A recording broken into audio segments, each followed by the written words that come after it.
I'm life and business coach Samantha Sifring, and this is the Online Business Building Mamas podcast, where you learn how to build a wildly successful business from home while raising kids.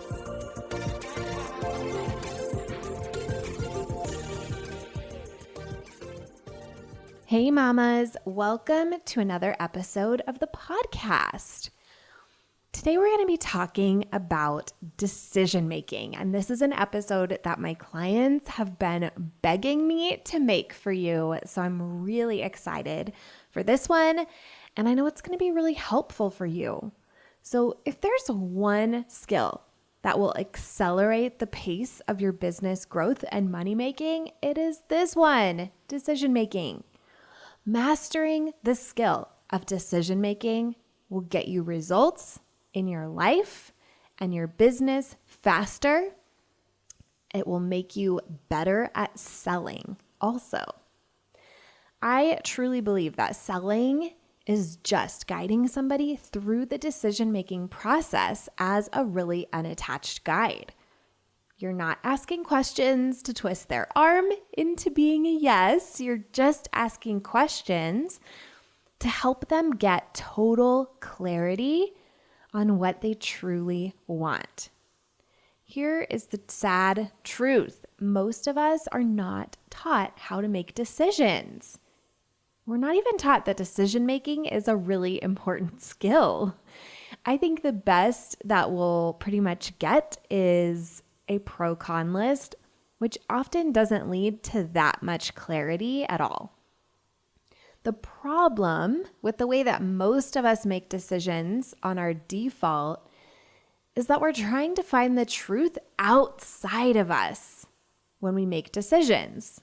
And the highest quality decision making comes from the truth inside of us. Looking for the truth outside of yourself leads you to putting off decisions. One of the most powerful things my coach has ever had me do was to make a list of all of my unmade decisions. And then I went through, made the decisions, and implemented them. All the confusion and the complications and stuckness in your business, those are all either unmade decisions, like when should I upgrade my computer? And should I buy Mama to CEO now or later? And should I offer one-on-one services or a course? Or the confusion and complications are made decisions that you're questioning, like, is my niche the right one? And is this problem I'm solving the real right problem? And is this really the goal that I want to have for this year? Being decisive and not looking back once the decision is made will get you everywhere. I have a really fun story about decision making that I tell all of my clients when I teach them about how to make decisions and how to teach other people how to make decisions. This is about buying countertops. So we recently redid our kitchen. We actually started it at the beginning of COVID, or like right before. So when the quarantine started, we had a gutted kitchen and we had to get takeout for every meal because all the restaurants were closed. Bad timing, but ended up being really good timing because of this decision. So we redid our kitchen. At the beginning of the process, we started making some design decisions, and one of those things was going to the stone yard to look for our countertops. We went to a bunch of different places to just kind of see what they had and what the prices were like. And the last place we went, we really got serious about the process. There was a salesperson there who told us, go find, 5 or so stones that you really like and then come back and we'll kind of talk through the decision. So we looked around, we found some that we loved. We ended up narrowing down to one that we were both huge fans of. And then we went and sat down. We talked through our kitchen. We had some drawings that Stuart had done to kind of get a quote for what it would cost. So we did all this work. We got all this information. We got the quote and everything. And then Stuart said, all right, so let's think about this. Let's head home and we can think about it and make a decision. And I was like, wait, what? We've just done all this work. Why would we not decide right now? What do we still need? And I asked him this question: what do we gain from waiting? And what do we gain from deciding right now? And in that moment, he had this shift in his mind. Oh, there's no reason to wait. So we ended up moving forward with the process, putting down the deposit and everything. So glad we did that, because weeks later, everything ended up getting shut down and we were able to get all of our measurements and everything set up before that happened and able to start the process before that happened. But it really got me thinking. This is how most of us approach decisions. We get all the information we can, and then we just want to sit with it. And we don't necessarily even know why. It's kind of this socially accepted thing that you just sit with decisions until, I don't know, the answer comes down from heaven or something. I don't know, you guys. Question it. This is what I do know. Our brains love to wait to make decisions, to see if we will get more information from outside of us. Remember, most of us on default are trying to make decisions from a truth that's outside of us instead of inside of us. It's really uncomfortable to make decisions, and our brain actually presents making a firm decision as a very scary thing. What if something happens and we regret the choice? Isn't it better to keep options open as long as possible? So here's what you need to know about making the right decision. What matters most is actually what you do after you make the decision. There are no right decisions. You are the one who makes the decision right.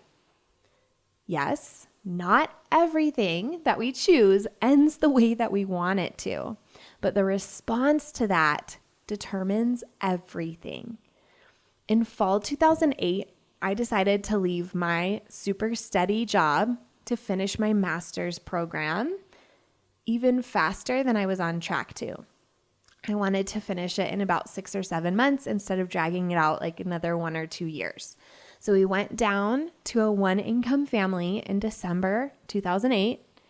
And in January 2009, just under a month later, I found out I was pregnant and Stuart lost his job. Both of these things happened within a week of each other. So was my decision to leave my job wrong? No. We used that situation to pivot, to move across the country and make some changes that we'd kind of been thinking about doing anyway. We made the decision. We implemented the decision. We got some results that were not the results we wanted. And our response to that was us still making the decision a right one.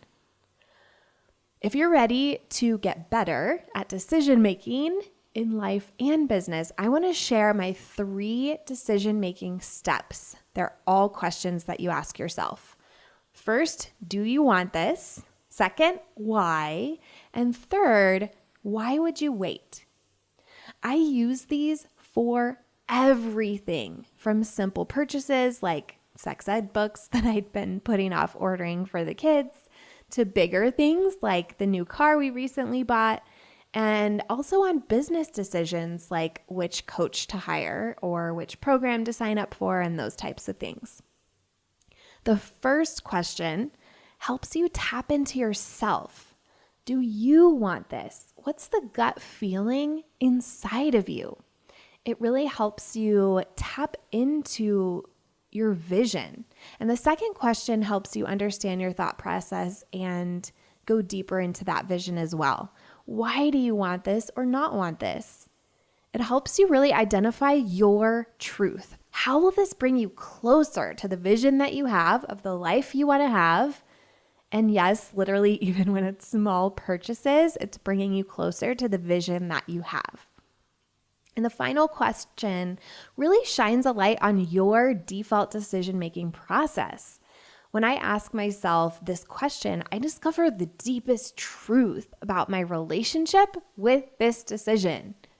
I can always tell, is my desire to wait coming from wisdom or fear? If it's fear, I always take the leap. This last question is so much like the one that I asked in the Stone Yard about the countertops. What do we gain from waiting? And what do we gain from deciding right now? I think that is such a powerful question for you to be thinking about on any of the unmade decisions that you have right now.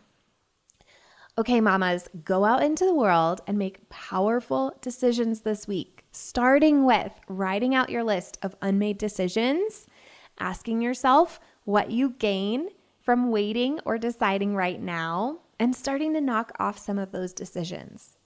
And if you're looking to make a powerful decision about growing your business, sign up for Mama to CEO today. It is the thing that you need to make more money in your business right now.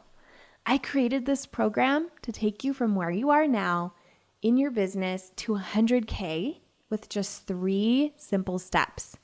Simplifying your marketing to make it more effective, mastering sales so you spend less time making more money, and managing your time so that you can get results, aka money, in your business building time, and then get back to living life. I'll see you there. If you like this podcast, I want to invite you to coach with me over in my program, Mama to CEO. There's you, and there's the consistent income you want to make in your business, and I help you remove everything standing in between. It's lifetime access for mastering your marketing, sales, time, and everything else you need to have the business and life you really want. Whether it's making your first 1,000 or 100,000, I can help you do it. To join, go to mamatoceo.com, mamatoceo.com.